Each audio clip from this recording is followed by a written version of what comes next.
les 22 acteurs pénétrés sur cette pelouse avec une petite particularité. Alors si le puits, enfin finalement deux particularités, le puits qu'on avait vu en rose lors d'Octobre Rose a repris ses couleurs ciel et blanc, et du côté de QRM on a troqué la tunique jaune habituelle pour jouer avec le maillot noir.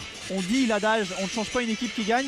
Il a presque fait ça Stéphane Dieff, le seul changement c'est finalement la réintégration du capitaine Gémeaux au milieu de terrain. Et ben il a fait son match de suspension, c'est voilà que Reynald Gémeaux puisse en arriver au puits, c'est vraiment l'un des tauliers, le taulier du milieu de terrain, le capitaine, un homme aussi de confiance de Stéphane Dieff, en relais notamment dans le vestiaire.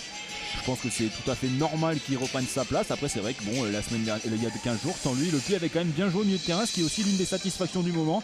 Depuis le changement tactique, on l'a dit tout à l'heure dans l'avant-match, on a changé un petit peu le système, ça va un peu mieux aussi au milieu de terrain. Donc voilà, après comme d'habitude au milieu de terrain, Salim Akal qui a vraiment été, on va dire, le relayeur par excellence, celui qui joue quasiment tous les matchs, infatigable Salim Akal depuis son retour au puits cette année.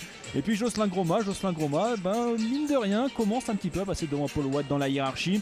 Du côté de Fabien Valéry, peut-être un petit électrochoc, on a également changé de système pour peut-être donner un souffle à une équipe qui ne gagne plus depuis 2 mois tout simplement. Ah, là il y a forcément besoin d'un changement, peut-être d'un électrochoc comme vous l'avez dit. Puis il y a eu peut-être un peu plus voilà, de réflexion pour essayer de voir un petit peu comment on poussait de contrer le puits, peut-être avec ce système derrière, avec des pistons, pour essayer justement peut-être de matcher ceux du puits. On sait que ceux du puits sont très efficaces, donc à voir, mais c'est sûr que voilà, je pense que le coach Fabien Valéry avait besoin en tout cas de faire passer un message à ses joueurs.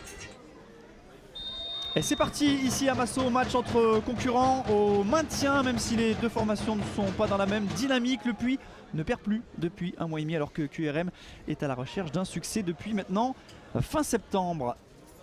Du côté de QRM, on va attendre le pressing assez mou pour l'instant d'Ensinghi. On va pas aller se cramer alors qu'il reste 88 minutes à jouer. On va tenter de trouver loin devant Diliwidi, qui va arriver peut-être devant Mohamed, qui va même récupérer le ballon avec peut-être un deuxième centre dans cette partie. Voilà, il était là le centre après 2 petites minutes de jeu.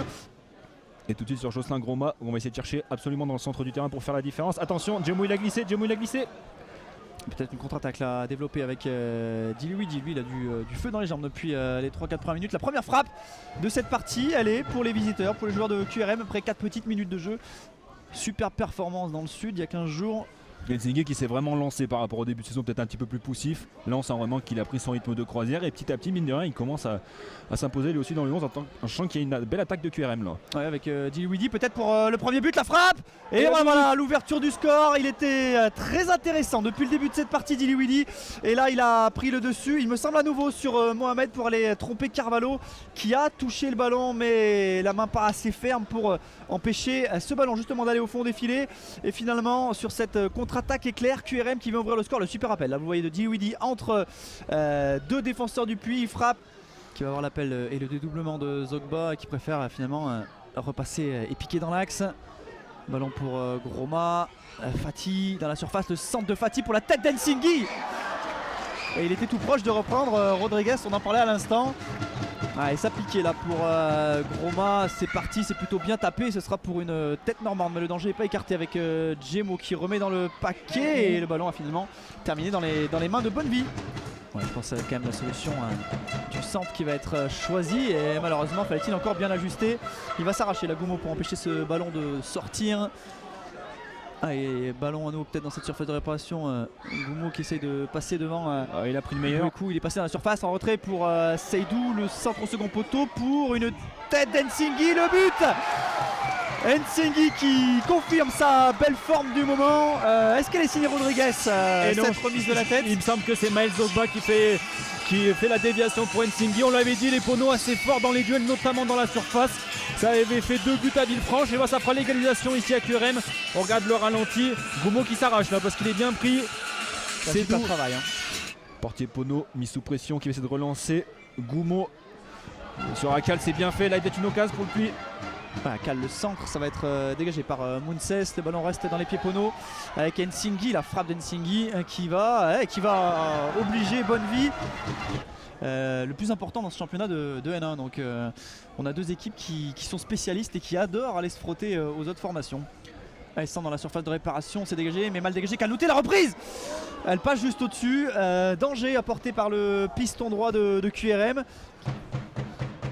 C'est parti, la reprise un peu manquée, c'est pas fini avec Groma, le plat du pied. Ouais, c'est vrai qu'on n'a pas peut-être que quelques secondes le temps que Moussa Fati se relève après le tacle. Ouais, Est-ce que ça va être joué à 2? C'est difficile de siffler sur une phase offensive. Le centre pour 6 mètres et du coup probablement la fin de ce premier acte. Voilà qui est fait, un partout.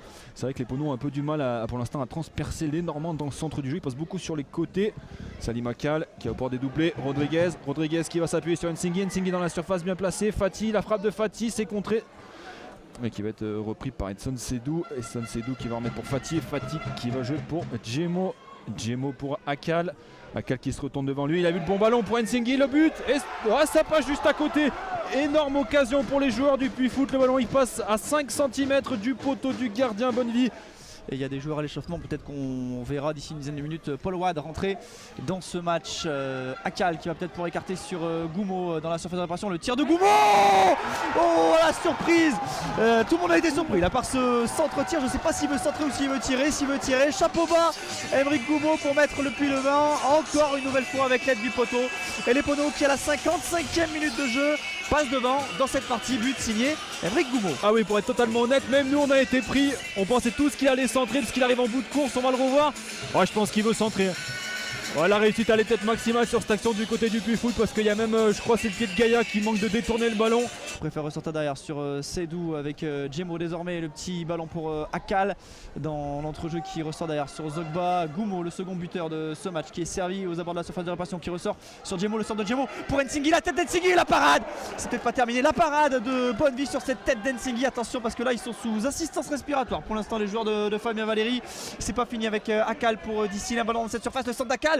C'est dévié et dégagé par la défense de QRM avec Fati aux prises avec Kanouté. Fati il n'est pas passé devant Kanouté. Belle défense du numéro 2 de QRM qui va malheureusement manquer sa relance, qui arrive dans les pieds de Groma, le centre de Groma et la tête de Thérézin une nouvelle fois pour sauver son équipe. Kanouté, il garde le monopole du ballon, l'ancien joueur de Bastia pour servir son capitaine qui va changer de côté pour Goumo au duel avec le capitaine de QRM, Goumo qui va pénétrer dans cette surface de réparation. Goumo qui a toujours le ballon, Goumo en retrait pour Djemo, la frappe. Oh purée, je l'ai vu au fond. Oh là là, il n'avait pas esquissé le moindre geste, Bonnevie. Alors soit il a un œil de lynx, il a vu que c'était pas cadré, soit sinon il a prié très fort pour que ce ballon ne soit pas cadré. Se mettre dans le match pendant 15-20 minutes alors que ça fait 70 minutes entre guillemets qui fait froid sur le banc. Ouais, c'est ça. C'est peut-être aussi pour ça que les coachs ont fait assez peu de changements finalement de chaque côté parce qu'ils estiment que c'est pas les conditions idéales pour apporter le plus-value. Cette frappe qui ne sera pas cadrée, c'est compliqué pour lui. Il reste 30 secondes, un dernier effort à faire pour les joueurs du Puy pour gratter un nouveau succès ici au Stade Massot et peut-être basculer dans la première partie du tableau. Victoire Ponots 2-1